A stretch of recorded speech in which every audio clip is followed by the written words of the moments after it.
بسم الله الرحمن الرحيم. Assalamualaikum warahmatullahi wabarakatuh.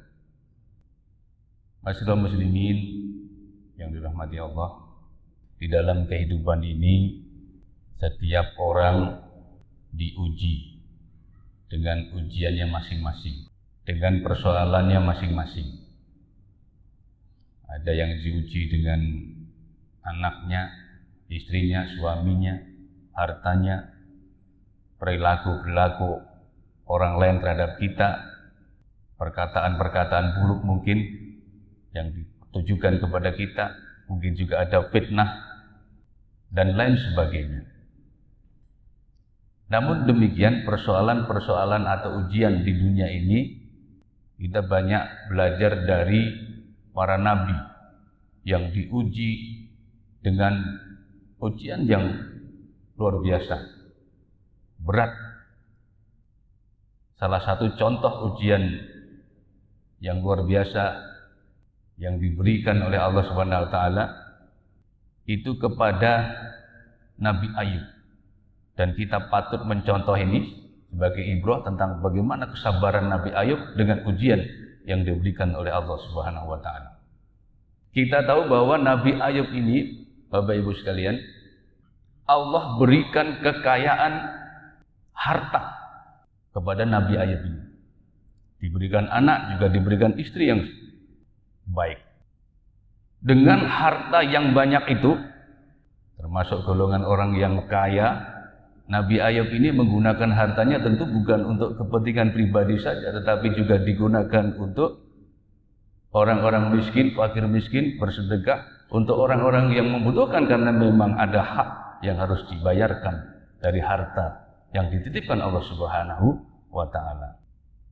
Tetapi iblis kemudian menggoda Nabi Ayub ini dengan mengatakan, "Ya Allah, Nabi Ayub ini taat padamu karena dia ini sehat, kaya, punya anak, punya istri, dan seterusnya. Coba kalau dia itu tidak sehat. Coba kalau dia itu tidak kaya. Coba kalau dia itu tidak punya anak-anak." Nabi Ayub kemudian diuji Allah itu dengan apa? Sakit. Sakit kusta, penyakit kulit, yang tentu ini menular, penyakit kulit. Dan bukan hanya itu, kemudian Allah itu memberikan cobaan lagi apa? Sudah sakit, kemudian jadi miskin. Tapi sebelum jadi miskin ini, anak-anaknya sudah dipanggil oleh Allah dengan apa? Terjadi musibah, anak-anaknya ketika santai makan, kemudian gedungnya roboh, rumahnya roboh, kemudian reruntuhan, kemudian anak-anaknya meninggal dunia, mati. Belum selesai ujian itu, kemudian apa? Tiba-tiba ada hama yang menyerang kebun, sawah, dan ladang. Zaman dahulu kan orang kaya kebanyakan seperti itu, kebun, ladang, sawah. Tiba-tiba kena hama penyakit, gagal panen, tanaman mati dalam waktu yang singkat. Kemudian ternak-ternaknya tiba-tiba kena angin topan, dalam waktu singkat mati. Coba bayangkan sekalian kalau itu menempa pada kita. Tadinya jadi orang terhormat, kaya, punya banyak harta, tiba-tiba sakit, sakitnya menular, kemudian dimiskinkan, tidak punya apa-apa, dan kemudian dia harus mengasingkan diri ke pinggiran kota karena apa? Punya penyakit yang menular. Tetapi Nabi Ayub, dia tetap sabar, taat, takwa kepada Allah Subhanahu wa taala. Karena apa? Karena rasa cintanya kepada Allah itu jauh lebih besar. Karena sadar bahwa Nabi Ayub itu adalah makhluk, terserah Allah. Yang penting Allah ridho. Ketika Allah ridho, jasad kita ini kan hancur, tidak akan abadi. Semua yang kita miliki pasti pada saatnya hancur. Yang tidak hancur apa? Jiwa. Maka ketika jiwa ini sudah tertanam kalimat la ilaha illallah, yang dituju hanya apa? Mardatillah, ridhonya Allah Subhanahu wa ta'ala. Nah, dari sini kita bisa mengambil ibrah dari kisah Nabi Ayub ini. Bagaimana kita bisa bersabar dengan ujian-ujian problematika kehidupan yang kita hadapi masing-masing. Kita miris Bapak sekalian, gara-gara tidak punya harta, bahkan anak kecil yang tidak bisa orang tuanya bayar SPP kemudian mengakhiri hidupnya. Itu kan terjadi. Tapi juga kita melihat fenomena ketika Allah memberikan ujian kekayaan, banyak harta, kemudian muncul sifat sombong, mau pamer, sifat hedonnya ditampilkan di media massa, yang kemudian itu juga menimbulkan malapetaka. Makanya sebenarnya Allah juga apapun ujian yang diberikan kepada kita itu, kepada manusia sebagai pencipta, sebagaimana tadi ayat yang saya bacakan di dalam surat Al-Baqarah ayat 153. A'udzubillahi minasyaitonirrajim. Bismillahirrahmanirrahim. Ya ayyuhalladzina amanu ista'inu bisabri wassalah. Hai orang-orang yang beriman, inilah untungnya menjadi orang beriman, selalu dibimbing oleh Allah Subhanahu wa taala. Bermohonlah, minta tolonglah kamu dengan sabar dan salat.